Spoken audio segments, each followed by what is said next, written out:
Entirely true അല്ല.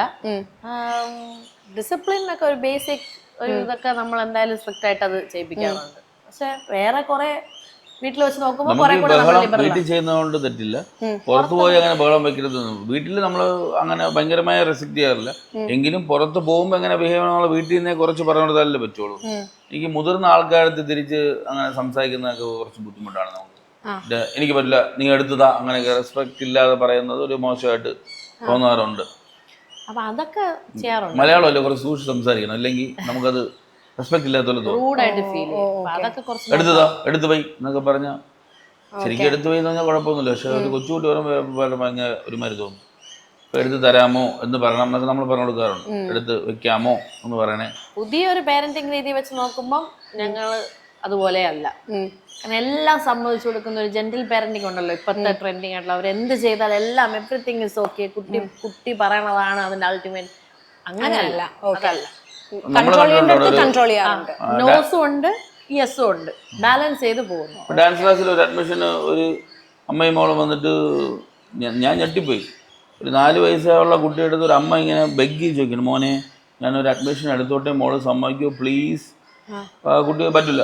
അമ്മയുടെ പൊന്നല്ലേ, അമ്മയും കൂടെ ചേരാൻ വേണ്ടിയിട്ടാണ് അങ്ങനെ ചോദിക്കുക. ഡാൻസ് ക്ലാസ്സിൽ അഡ്മിഷൻ എടുക്കണോ, അമ്മയ്ക്ക് അഡ്മിഷനും കൂടെ എടുക്കണമെന്ന് ചോദിച്ചാൽ മനസ്സിലാവുന്ന പ്രായമൊക്കെ ആയവർ. അങ്ങനെയില്ല, നമ്മളൊരു പാത്ത് ഉണ്ടാക്കുക, അവർ അതുവഴി പോകും. അവർക്ക് കുറച്ചും കൂടെ കഴിയുമ്പോഴത്തെ അവർക്ക് അതിലെല്ലാം ഇൻട്രസ്റ്റ് വരാണെങ്കിൽ അത് തിരിച്ചറിയുക എന്നുള്ളതേ ഉള്ളൂ. അല്ലാതെ പെർമിഷൻ മോള് പെർമിഷൻ തരും അമ്മയ്ക്കും കൂടെ ചേരാൻ വേണ്ടിയിട്ട്. ഈ ഫ്രണ്ടാവുന്ന ഇട ആ സംഭവമൊക്കെ കൊള്ളാം. പക്ഷെ ഒരു കൊച്ചുകുട്ടിക്ക് താങ്ങുന്ന കാര്യമേ ചോദിക്കാവൂ. അവർക്ക് ഇഷ്ടമില്ല എന്നാൽ നമുക്ക് എന്ത് പറയാൻ പറ്റും? കൊച്ചു പിള്ളേർ അമ്മമാര് തന്നിട്ട് ഈ ഡ്രസ്സ് ഇടണ്ട, അത് കൊള്ളൂല. ആലോചിച്ചതുള്ളൂ. അങ്ങനെ ഒരുപാട് കൊച്ചു കുട്ടികളെ ഇപ്പൊ ഒരു ബോയ് ചൈൽഡ് ആണെന്ന് വിചാരിച്ചു, ഒരു അമ്മ ഡ്രസ്സ് ചെയ്ത് വരുമ്പോഴത്തേക്ക് ഈ ഡ്രസ്സ് കൊള്ളത്തില്ല, അത് മാറ്റിക്കുക എന്നൊക്കെ പറഞ്ഞ് ചെറിയ കുട്ടിയിലെ അങ്ങനെയൊക്കെ സംസാരിക്കുന്നതൊന്നും എനിക്ക് അക്സെപ്റ്റബിൾ ആയിട്ട് തോന്നാറില്ല. കുട്ടികൾ കുട്ടികളെ പോലെ ഇരിക്കണം.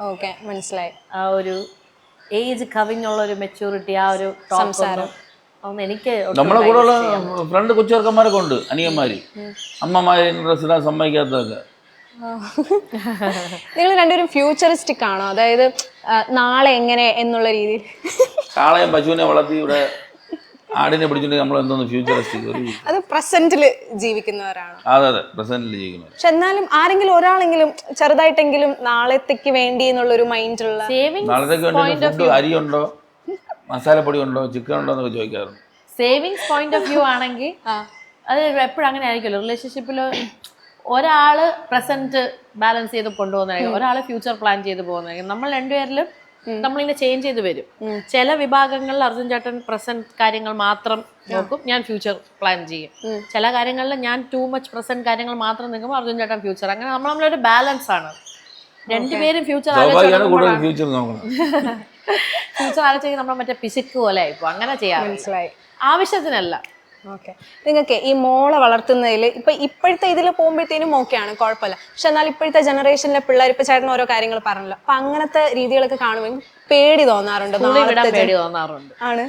എന്നും പനിയാണ്, സ്കൂളിൽ വിട്ട അപ്പൊ പനി, പനിയല്ലേ എന്ന് പറഞ്ഞ പോലെ. പക്ഷെ അനുവും ഒന്നും ഒരു പിയർ പ്രഷറിൽ ഒരു കാര്യം വന്ന് ഈ വീട്ടിലൊന്നും പറഞ്ഞാൽ ഇതുവരെ കണ്ടിട്ടേ ഇല്ല. അപ്പം ദാറ്റ് ഷോസ് ഈ ഫാമിലിയിൽ ആ ഒരു പേരന്റിങ് രീതി നല്ലതായിരുന്നു എന്നാണ് ഞാൻ വിശ്വസിക്കുന്നത്. അതുകൊണ്ടാണ് അർജുൻ ചേട്ടൻ പല കാര്യങ്ങൾ ചെയ്യുമ്പോഴും എനിക്കത് അതാണ് കറക്റ്റ് കാര്യം എന്ന് എനിക്ക് തോന്നാറുള്ളത്. ഞാൻ ഒറ്റ മോളായതുകൊണ്ട് എനിക്ക് അറിഞ്ഞുകൂടാ എങ്ങനെയാണെന്നുള്ളത്. പക്ഷെ ഇവിടെ അനു ഒക്കെ വളർന്നു വന്ന രീതിയിൽ അവർ സ്കൂളിൽ പോയി അവർക്ക് അറിയാമല്ലോ ട്രെൻഡ് എങ്ങനെയാണ്, അവരുടെ പിയർ ഗ്രൂപ്പ് എങ്ങനെയാണ്.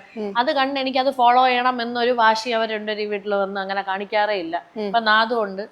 അപ്പം ഇപ്പൊ മോള് വളർന്നു വന്നോണ്ടിരിക്കുന്നു. ഇവരാരും വേറെ കുറെ ഗ്രൂപ്പ് ഓഫ് കുട്ടികൾ ചെയ്യുന്നത് കണ്ടിട്ട് വീട്ടിൽ വന്നിട്ട് ഞങ്ങൾക്ക് അങ്ങനത്തെ സംസാരം ഇല്ല. അപ്പൊ ഒരു ബാലൻസിൽ പോകുന്നത് കൊണ്ടായിരിക്കും അങ്ങനെ.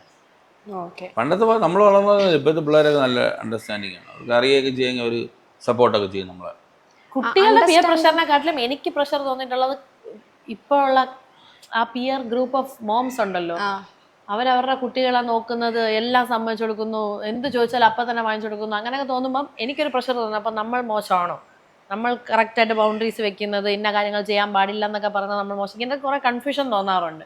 പക്ഷെ എനിക്ക് എന്തോ ടൂ മച്ച് മറ്റെങ്ങനെ എല്ലാം സമ്മതിച്ചു കൊടുക്കുന്ന ഒരു ജെന്റിൽ, ഈ ബ്രൈബ് ചെയ്യാൻ പാടില്ല എന്നൊക്കെ പറയൂലേ, അതിലൊക്കെ ഭയങ്കര പ്രശ്നമാണ്. നമ്മൾ പക്ഷേ അതൊക്കെ ചെയ്യും.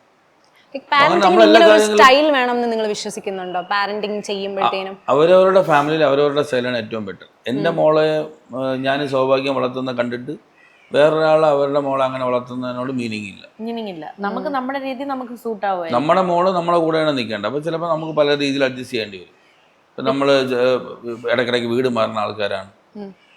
അപ്പം മോള് നമ്മളെ കൂടെ അഡാപ്റ്റ് ആവണമെങ്കിൽ നമുക്ക് എല്ലായിടത്തും കമ്പനി ആയിട്ട് നിൽക്കുന്ന ആളായിട്ട് നിൽക്കണമെങ്കിൽ ചില ആൾക്കാർക്ക് അവരുടെ മക്കൾ എല്ലായിടത്തും മിട്ടണം ഇഷ്ടമല്ല. അവരുടെ ആൾക്കാരടുത്ത് മാത്രം മിട്ടണം. ഇപ്പോഴേ എങ്കിൽ അവരുടെ രീതികൾ മാറിപ്പോകുമെന്ന് വിശ്വസിക്കുന്നുണ്ട്. അപ്പോൾ അവർക്ക് അതാണ് നല്ലത്. നമുക്ക് നമ്മുടെ മോൾ നമ്മളെ രീതി ഇരിക്കുന്നതാണ് നല്ലത്. മോസ്റ്റ് ഓഫ് ദ ടൈം നമ്മളൊരു പാരന്റിങ് അഡ്വൈസ് കൊടുക്കാറേ ഇല്ല. ഇങ്ങനെയാണ് ചെയ്യേണ്ടതെന്ന് ഇതുവരെ അങ്ങനെ പറഞ്ഞിട്ടില്ല. കാരണം അത് അങ്ങനെ കൊടുക്കുന്നതിൽ അർത്ഥമില്ല. ഓരോരുത്തർക്കും ഓരോരുത്തരുടെ ചുറ്റുപാടൊക്കെ വെച്ചിട്ടേ അവരവരുടെ കുട്ടികളെ വളർത്താൻ പറ്റുള്ളൂ. നമ്മളുടെ ഒരു ആംബിയൻസിൽ നമുക്ക് എന്തെല്ലാം ഫെസിലിറ്റി ഉണ്ടോ അതുപോലെ നമുക്കൊരു കുട്ടിയെ വളർത്താൻ പറ്റുള്ളൂ. നമ്മളിവിടെ ഇരുന്നുകൊണ്ട് നമ്മളിവിടെ ഇങ്ങനെ പറയും ഇന്ന ആളുടെ മോൾ ഇങ്ങനെ ചെയ്യേണ്ടായിരുന്നു, അല്ലെങ്കിൽ ഇന്ന ആളുടെ മോൾ ഇങ്ങനെ ചെയ്ത് നല്ല രസമുണ്ട്. പക്ഷെ പിള്ളേരെല്ലാം ദൈവങ്ങളുടെ ഇതല്ലേ. നമുക്ക് എന്തായാലും പിള്ളേരുടെ അടുത്ത് സ്നേഹമേ ഉള്ളൂ. നമുക്ക് ഇതൊക്കെ നമ്മുടെ അഭിപ്രായം എന്നേ ഉള്ളൂ. അല്ലാതെ അങ്ങനെ തന്നെ അവരുടെ മക്കൾ ചെയ്യണം അങ്ങനെയൊന്നുമില്ല. വളരെ അടുത്ത ആൾക്കാരാണ് ഇങ്ങനെ ചെയ്ത് നോക്കാത്ത എന്തെന്നൊക്കെ നമ്മളിങ്ങനെ ജസ്റ്റ് ഞാൻ ചോദിക്കാറുണ്ട്. എന്നല്ലാതെ നമുക്കങ്ങനെ വിഷമം വിരോധവും അങ്ങനെയൊന്നും. നിങ്ങൾക്ക് എങ്ങനെയുണ്ട് ന്യൂ ഇയർ രണ്ടുപേർക്കും? അടിപൊളി ആണ്. എന്താണ് ന്യൂ ഇയർ വിശേഷങ്ങൾ? തുടങ്ങിയതിന് ശേഷം ഇന്ന് ഇത്രയും ദിവസമായിട്ടുണ്ട്, എങ്ങനെ പോകുന്നു നിങ്ങളുടെ ന്യൂ ഇയർ? പറഞ്ഞോ ചേട്ടാ. ന്യൂ ഇയർ നന്നായിട്ട് പോകുന്നു. ന്യൂ ഇയറിന് വിശേഷം എന്ന് വെച്ചാൽ നമ്മൾ ഡാൻസ് ക്ലാസ്സിലെ പുതിയ ബാച്ചിന് ഇറങ്ങിയിട്ടുണ്ടായിരുന്നു. അപ്പോൾ അതൊക്കെ നമ്മളെ സംബന്ധിച്ച് വലിയ വിഷയം. സ്റ്റാർട്ടിങ് കുറച്ചൊരു ബുദ്ധിമുട്ടിലായിരുന്നു തുടങ്ങിയെങ്കിലും പിന്നീട് കുഴപ്പമില്ല. ഞാൻ കണ്ടായിരുന്നു സോഷ്യൽ മീഡിയയിൽ ഫുൾ ഇപ്പം ഡാൻസ് പ്രോഗ്രാംസും കാര്യങ്ങളൊക്കെ ആയിട്ട് രണ്ടുപേരും ബിസിയാണെന്ന് കാണുമ്പോൾ തന്നെ മനസ്സിലാവുന്നുണ്ട്. മീഡിയ പേഴ്സൺസ് എല്ലാം ചുറ്റിന് നടന്ന് നിങ്ങളെ കവർ ചെയ്യുന്നുണ്ട്. റീസെന്റ് എനിക്കൊന്ന് ലക്ഷദ്വീപം അത് ചെയ്തിട്ടുണ്ടായിരുന്നു അല്ലെ? ന്യൂ ഇയറിനല്ലായിരുന്നു, ന്യൂ ഇയർ കഴിഞ്ഞിട്ടല്ലേ ചെയ്തത് ലക്ഷദ്വീപം? അല്ലേ, ന്യൂ ഇയർ തുടങ്ങിയതിന് ശേഷം അല്ലേ? നമുക്ക് 2 പ്രോഗ്രാം GDC സ്കൂളുമായിട്ട് ചേർന്നിട്ട് ഡിസംബറിലായിരുന്നു. ഓ, അത് ലാസ്റ്റ്. ഓക്കെ. പിന്നെ ജനുവരി 9th ഞങ്ങൾക്ക് പ്രോഗ്രാം ഉണ്ടായിരുന്നു. ഓക്കെ. അപ്പം ഡാൻസ് സ്കൂളൊക്കെ ആയിട്ട് അങ്ങ് ബിസി ആയിട്ട് പോവാണ്. പിന്നെ പുതിയൊരു വിശേഷം കൂടെ ഉണ്ടല്ലോ, പൂവ് ബൈ സൗഭാഗ്യ. ഞാൻ കണ്ടായിരുന്നു ഫാഷൻ ഷോ പോലെയൊക്കെ ചെയ്തിട്ടുണ്ട്. മോളുടെ ബർത്ത്ഡേയുടെ അന്നാണ് നമ്മൾ ബ്രാൻഡ് ലോഞ്ച് ചെയ്തത്. അന്ന് ഇതുപോലെ ലോഞ്ച് ചെയ്തപ്പോൾ എല്ലാവരും എങ്ങനെ വെറൈറ്റി ആയിട്ട് നമുക്ക് ഇത് ലോഞ്ച് ചെയ്യാൻ ഇങ്ങനെ ആലോചിച്ചുകൊണ്ടിരുന്നപ്പോഴാണ് ഒരു റാമ്പ് വാക്ക്, കിഡ്സ് റാമ്പ് വാക്ക് പോലെ നമുക്ക് ചെയ്യാമെന്ന് പറഞ്ഞിട്ട് പെട്ടെന്ന് പ്ലാൻ ചെയ്തതാണ്. പക്ഷെ അടിപൊളിയായിട്ട് ചെയ്യാൻ പറ്റി. ഇതൊന്ന് അവിടെ വന്നിട്ടാണ് കുട്ടികളൊക്കെ വെച്ച് കൊറിയോഗ്രാഫ് ഒക്കെ ചെയ്തത് തന്നെ. കൊറിയോഗ്രാഫ് പക്ഷെ സെറ്റ് ആയിരുന്നു, നല്ല. ഇപ്പൊ ഈ പൂവ് എന്ന് പറയുന്ന ഒരു ബ്രാൻഡ് തുടങ്ങാനായിട്ട് ലൈക്ക് പെട്ടെന്ന് ചേച്ചി തുടങ്ങിയതാണോ അതോ ഓൾറെഡി ചേച്ചിക്ക് മൈൻഡിൽ ഉണ്ടായിരുന്നു ഇങ്ങനെ ഒരു ബിസിനസ് സ്റ്റാർട്ട് ചെയ്യണം എന്നുള്ളത്? ഇതിന് മുന്നേ ഞാൻ പറയായിരുന്നു ചേട്ടൻ്റെ അടുത്ത് എനിക്ക് ഇങ്ങനെ സ്റ്റാർട്ട് ചെയ്യാൻ ആഗ്രഹം ഉണ്ടെന്നൊക്കെ. പക്ഷെ അതെല്ലാം റെഡിയായി വരാൻ ഇത്രയും സമയം എടുത്തു എന്നുള്ളതാണ്. എങ്ങനെയാണ്, ഓൺലൈൻ ആയിട്ടാണോ ഓഫ്ലൈൻ ആയിട്ടാണോ? ഓൺലൈൻ ആയിട്ടാണ്. ഓൺലൈൻ ആണ്. അപ്പൊ എങ്ങനെയുണ്ട് സെയിൽസ് ഒക്കെ? എങ്ങനെയുണ്ട് തുടക്കം? എങ്ങനെയുണ്ട്? കുഴപ്പമില്ലാതെ പോകുന്നു. ഗുഡ് റെസ്പോൺസ് ആണ്. ഇതുപോലെ തന്നെ മുന്നോട്ട് പോയി കഴിഞ്ഞാൽ ഒരു സക്സസ്ഫുൾ ഒരു ഇതായിട്ട് പോവായിരിക്കും.